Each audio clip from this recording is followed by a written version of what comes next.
Indonesia melebarkan pengaruhnya ke dunia setelah memenangkan voting Asia Pasifik untuk menduduki kursi Presiden Dewan HAM PBB. Negeri Nusantara sukses memenangkan pemungutan suara mengungguli beberapa negara Asia Tenggara. Dengan jabatan tersebut, Indonesia memiliki keuntungan besar karena kekuatan dan suaranya setara dengan negara superpower. Artinya, posisi Malaysia sebagai ketua ASEAN bisa saja pelan-pelan diambil alih oleh Indonesia. Bahkan negeri jiran seperti Singapura dan Malaysia saat ini tengah dalam badai nestapa yang melanda negaranya.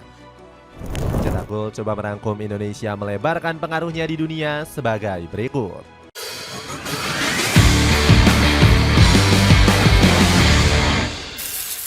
Indonesia melebarkan pengaruhnya ke dunia.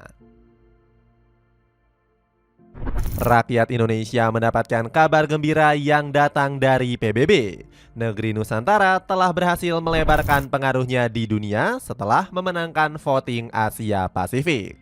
Indonesia sendiri berpeluang mendapatkan jabatan sebagai Presiden Dewan HAM PBB di tahun 2026. Negeri 1001 pulau ini mencatatkan kemenangan penting dalam pemungutan suara.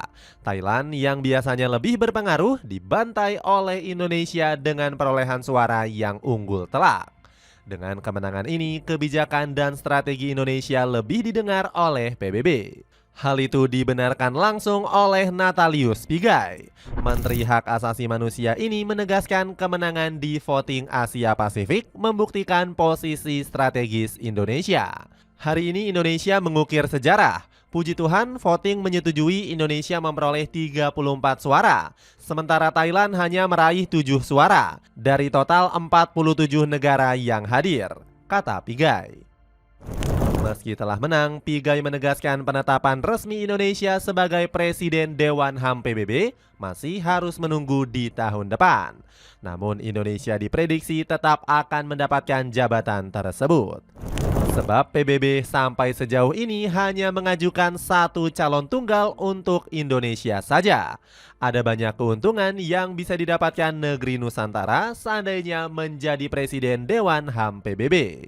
Secara nggak langsung, penetapan ini bisa mengangkat derajat Indonesia dalam percaturan politik internasional. Posisi ini meningkatkan daya tawar Indonesia di berbagai forum. Berikutnya, Indonesia juga mendapatkan kesempatan untuk mengarahkan narasi HAM global.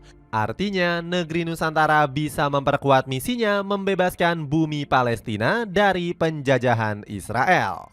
Selama ini, suara Indonesia di PBB soal konflik Palestina hanya dianggap angin lalu saja. Dari segi ekonomi tentunya sangat menguntungkan dengan banyaknya investor yang mau bergabung. Indonesia dianggap sebagai negara yang relatif stabil dengan kekuatan ekonomi yang terus tumbuh. Ekonomi bumi pertiwi sendiri memang sedang dalam pertumbuhan yang sangat bagus. Menurut Airlangga Hartarto, pertumbuhan ekonomi Indonesia menjadi yang tertinggi di Asia Tenggara. Menko Perekonomian ini menyebut ekonomi RI tumbuh hingga 5,12%. Menurut Airlangga, penyerapan angkatan kerja Indonesia di tahun 2025 mencapai 97,73%. Kekuatan ekonomi Indonesia yang bisa singkirkan Singapura. Jabatan strategis Indonesia di PBB tentunya nggak dimiliki oleh Singapura. Meskipun berstatus sebagai negara maju di ASEAN, pengaruh negeri singa di PBB tidak begitu besar. Pencapaian terbaik Singapura adalah menjadi anggota tidak tetap PBB di periode 2001-2002. Penetapan Indonesia sebagai Presiden Dewan Keamanan PBB tidak bisa dianggap remeh negeri singa. Singapura diprediksi bakal kehilangan banyak pengaruhnya di dunia. Negeri singa dikabarkan gak bisa mendapatkan kebebasan bersuara di berbagai forum besar internasional. Hal ini tentunya bisa menurunkan tingkat kepercayaan investor ke Singapura. Dampak buruknya adalah bisa membuat pertumbuhan ekonomi negeri singa menjadi stagnan. Di tahun 2025 ini, Singapura sudah menunjukkan tanda-tanda perlambatan ekonomi. Penurunan ekspor non-migas sampai dengan PHK secara besar-besaran menjadi pukulan untuk negeri singa. Bersumber dari CNBC, per bulan November kemarin, inflasi Singapura bahkan mencapai level tertinggi. Tingginya inflasi disebabkan karena kenaikan pada sektor jasa, makanan, dan retail. Akibatnya banyak ratusan restoran yang tutup di hampir setiap bulannya. Alasannya, para pengusaha kesulitan bisa menutupi produksi dan keuntungan yang didapatkan sangat sedikit. Padahal Singapura menjadi negara dengan porsi perdagangan paling besar, yakni lebih dari 320%. Sebagai negara raksasa ekonomi, tentunya inflasi ini bisa menurunkan indeks kepercayaan. PDB Singapura pun juga mengalami perlambatan hingga 4,5% dari kuartal sebelumnya. Di kuartal ketiga, perekonomian negeri Singa hanya tumbuh sebesar 2,9% saja. Kekuatan ekonomi Indonesia diprediksi bakal melesat jauh meninggalkan Singapura. Airlangga selaku Menko memprediksi pertumbuhan ekonomi Indonesia masih akan tetap di jalan yang benar. Sepatu sneakers dari Lido kini turun harga dari Rp198.000 menjadi Rp83.000-an aja. Cek linknya di bawah ini. Menghilangkan pengaruh Malaysia di Asia Tenggara. Nggak hanya Singapura, jabatan penting di PBB juga akan membuat Indonesia bisa menguatkan pengaruhnya di ASEAN. Selama ini Malaysia didapuk sebagai ketua ASEAN di tahun 2025.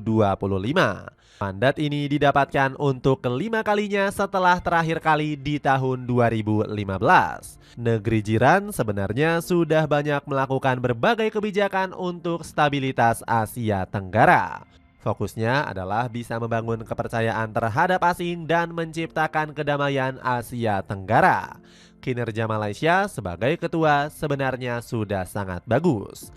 Malaysia telah sukses mendorong penguatan kerjasama ekonomi regional dan perluasan anggota ASEAN. Kesuksesan ini bahkan dipuji langsung oleh Sekjen ASEAN yakni Kau Kim Hoorn. Malaysia secara konsisten membentuk arah strategis ASEAN dan menjembatani kepentingan negara-negara anggota dengan dinamika global, kata Kau. Namun ada satu masalah Asia Tenggara yang nampaknya sulit diatasi oleh Malaysia. Permasalahan konflik berkepanjangan di Myanmar menjadi salah satunya. Perang saudara di Burma bahkan menjadi pelik dan meluas. Saking panasnya, Cina sampai turun tangan. Hasilnya, tirai bambu sukses membantu militer Myanmar untuk merebut wilayah dari junta. Nggak hanya konflik Myanmar, perang Thailand dan Kamboja juga sulit diatasi Malaysia. Padahal Anwar Ibrahim telah berkali-kali melakukan pertemuan dengan sejumlah pemimpin ASEAN. Sebagai ketua ASEAN, Malaysia akan mengadakan rapat khusus para menteri luar negeri ASEAN.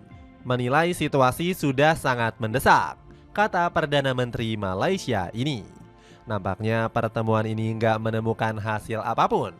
Konflik masih terus berlangsung hingga saat ini dan bahkan semakin meluas hingga tengah kota di perbatasan kedua negara. Kegagalan yang dilakukan Malaysia dalam melakukan perdamaian tentu menjadi pukulan telak. Pengaruhnya di Asia Tenggara pelan-pelan akan pudar diambil alih oleh Indonesia. Indonesia sebagai negara terdekat bisa turun gunung untuk mengatasi konflik.